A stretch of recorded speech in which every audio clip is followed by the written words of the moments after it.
O Domingo Espetacular começa com a cobertura completa sobre a queda do avião em uma das avenidas mais movimentadas de São Paulo. Você vai acompanhar a cronologia do acidente que matou 2 pessoas e deixou 10 feridas. Os relatos dos sobreviventes. Aí a gente soube que era um avião. E das testemunhas que viram tudo de perto. Eu escutei um barulho muito alto. E a história do empresário que tinha comprado a aeronave em dezembro do ano passado. Por que tantos acidentes aéreos têm sido registrados nos últimos tempos? A informação de que um avião teria caído. Uma sexta-feira de tragédia e caos numa das avenidas mais movimentadas da zona oeste de São Paulo. Eu estava nos últimos bancos do ônibus. Era vidro quebrado, fogo, pessoas gritando. Só que assim que eu consegui, eu falei pro Cleitinho, o que foi que aconteceu? O carro bateu no ônibus, um avião. Aí a gente soube que era um avião. Susto, fogo e explosões. Dá aquele fumaceiro, peças voando para tudo que é lado. Agora, especialistas levantam hipóteses do que poderia ter causado a queda de uma aeronave de pequeno porte no meio da cidade, que deixou feridos e 2 mortos. A falha mecânica é uma linha de investigação muito interessante. A priori, foi alguma pane no sistema motopropulsor. O avião era uma conquista recente do advogado Márcio Lousada Carpena, de 49 anos. Neste post de dezembro do ano passado, ele registra o primeiro voo que fez nele até o Uruguai, ao lado da namorada, a biomédica Franciele Pedrotti Rosales. Na manhã da última sexta-feira, 7 de fevereiro, o céu estava limpo. E pouco antes de decolar, Márcio fez esta postagem, a última antes do voo.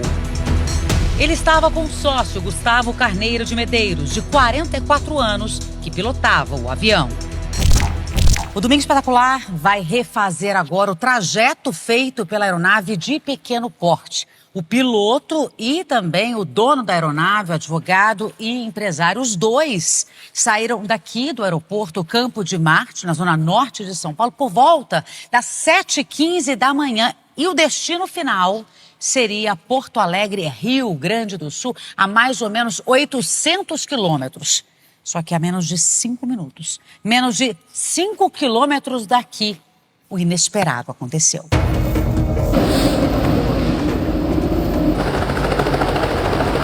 O Alê, aqui, nosso piloto, com toda a experiência, sobrevoando, ele fez esse trajeto, gente. Tá, eu mostro aqui, tem muitas fábricas, tem prédios subindo. A gente vai passar agora pelo Rio Tietê.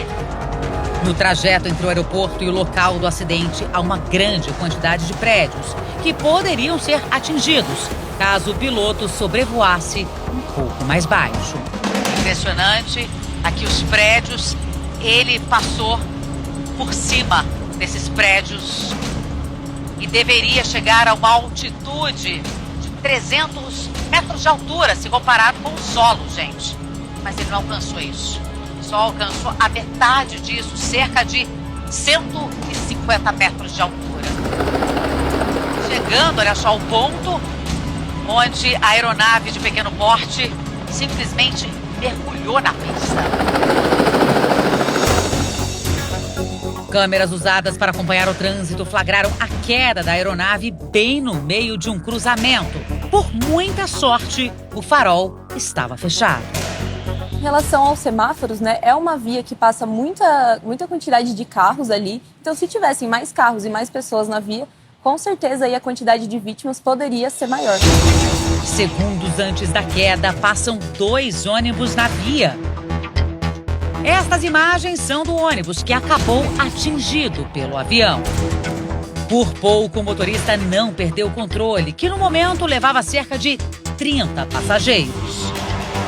Tava de fone de ouvido, e aí eu mesmo com fone de ouvido, escutando música, eu escutei um barulho muito alto. Quando eu fui ver, eu tava no chão já. Eu tava no chão em cima de outras pessoas também. Logo após o impacto, o fogo começou a tomar conta do ônibus. Quando eu olhei pro lado, a janela estava quebrada. Eu falei, não, é por aí que eu vou sair. Mas estava subindo fogo já. Aí foi que eu entrei em desespero e comecei a gritar para abrir a porta.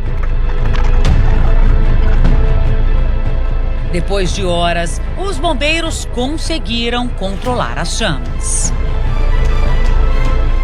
E o ônibus foi levado para a garagem da empresa. Olha o estado que ficou o ônibus atingido pela aeronave, completamente destruído, do teto ao piso. Tudo foi carbonizado. Tá? Aqui tem um objeto, né? A perícia retirou, mas é possível identificar. Olha só, um guarda-chuvas, os bancos todos expostos, sem estofado, os ferros assim, né? As janelas, olha só, aqui tem estilhaços no chão, pode até tomar cuidado. Mas tem estilhaços aqui, porque as janelas quebraram, né? Toda a fiação exposta. Uma situação que só de ver a gente imagina o desespero dos passageiros que estavam aqui.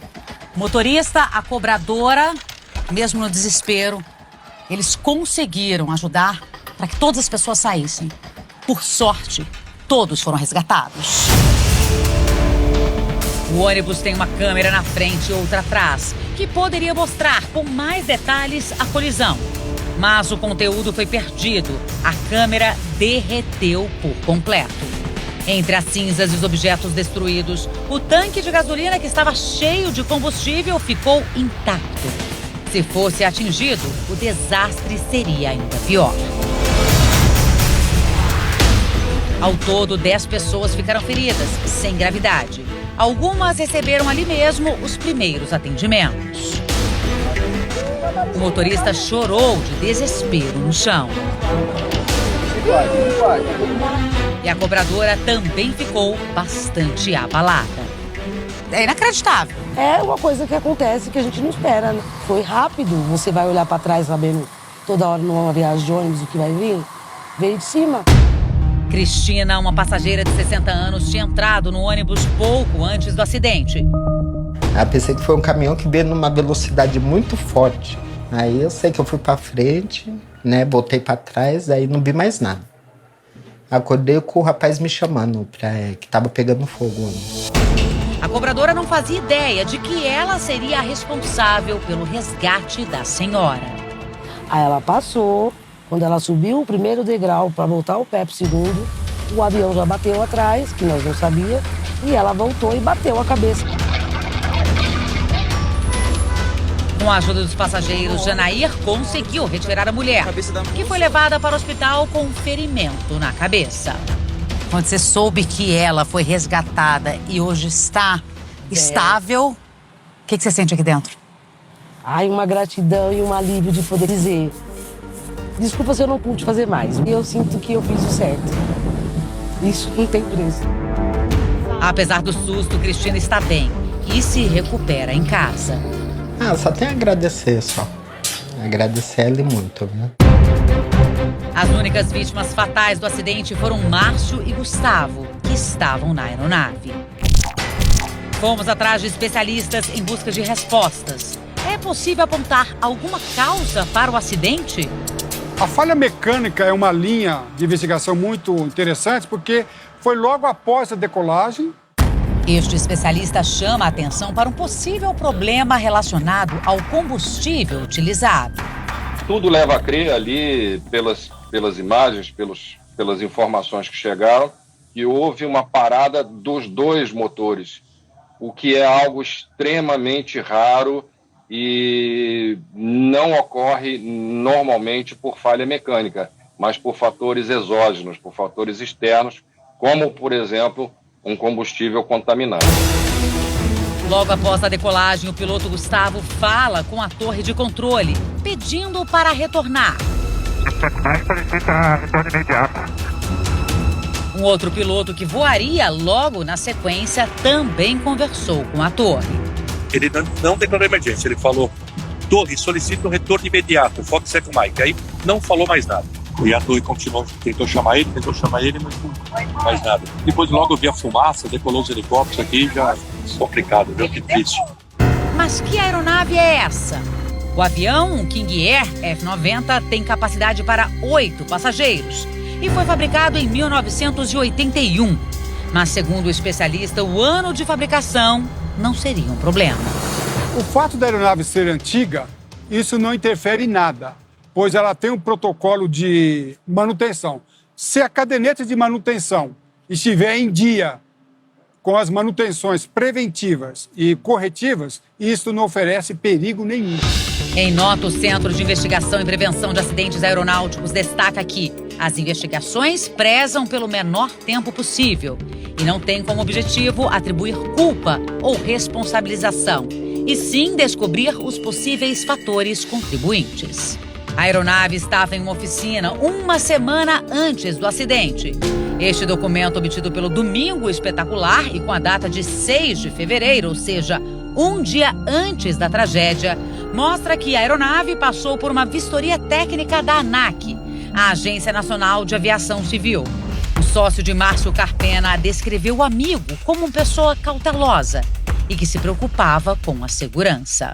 Sempre preocupado, inclusive, com a manutenção da aeronave, o cuidado de absolutamente tudo. Então, infelizmente, acho que foi uma fatalidade que ninguém esperava, né? E certamente abalou muita gente, né? Esse especialista destaca a habilidade que o piloto Gustavo demonstrou ter naquele momento de tensão. Nós entendemos, nesse procedimento de emergência, que o piloto, pela trajetória, pela maneira que o avião se deslocou, ele cumpriu um procedimento que minimizasse as consequências de um pouso de emergência. Então, eu entendo que, em linhas gerais, o piloto realizou um bom procedimento de segurança. De uma maneira geral, os acidentes aéreos no Brasil cresceram muito nos últimos anos. Em 2023, foram 155 acidentes, com 77 mortes. Em 2024, um salto para 175 acidentes e 152 mortes. Só neste ano de 2025, o número de acidentes já passou de 20.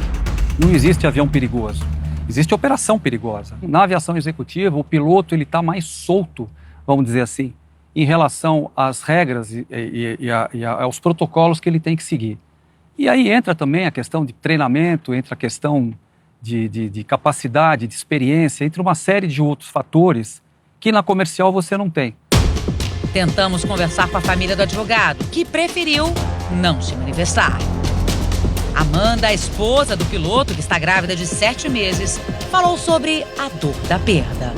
Nós vamos sentir muita falta dele. E ele, eu tenho certeza que lutou até o final, porque ele era muito seguro do que ele estava fazendo. Então ele lutou até o fim ali para fazer da melhor forma que fosse aquele pouso. Uma cena difícil de esquecer. Era pra ser pior, viu? Aliás, não era nem pra mim estar aqui contando essa história, né?